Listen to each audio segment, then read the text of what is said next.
nous agrandir sa drôle de famille. Mais c'est sans compter les nombreuses naissances. La loi ne limite pas le nombre d'animaux de compagnie à condition d'avoir tous les certificats nécessaires, de les respecter et de ne pas déranger le voisinage.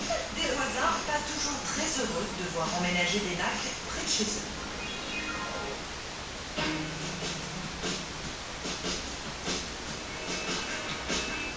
C'est un des acteurs français les plus talentueux, véritable génie pour certains, comédien hors norme pour d'autres, Fabrice Lucchini ne laisse personne indifférent. Drame, comédie, film historique, le comédien est sur tous les fronts. Retour sur le parcours prestigieux de Fabrice Lucchini.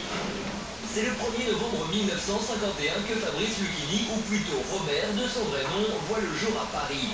Il grandit dans une famille d'immigrés italiens et ne s'intéresse pas vraiment aux études, à tel point qu'il quitte l'école à 13 ans pour devenir apprenti coiffeur dans un salon chic de l'avenue Matignon.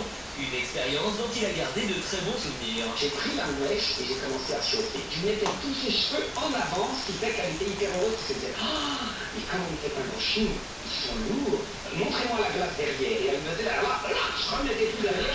Et elle faisait, ah, mais ils sont lourds là aussi. Donc elle était hyper heureuse. J'ai appris à mentir vrai. C'est à ce moment que le jeune garçon choisit le pseudonyme de Fabrice, son vrai prénom Robert n'étant pas assez distingué selon la gérante du salon. Parallèlement, il se passionne pour la littérature et la musique soul. C'est d'ailleurs grâce à la musique que sa vie va un soir basculer. Alors qu'il se déhanche dans une boîte de nuit d'Angoulême, un homme repère son allure et sa dégaine particulière. Il s'agit du réalisateur Philippe Labro qui lui offrira son tout premier rôle au cinéma, dans Tout peut arriver. Quelque temps après, Fabrice Lucchini père rencontre d'Éric Rohmer, qui fait de lui son acteur fétiche.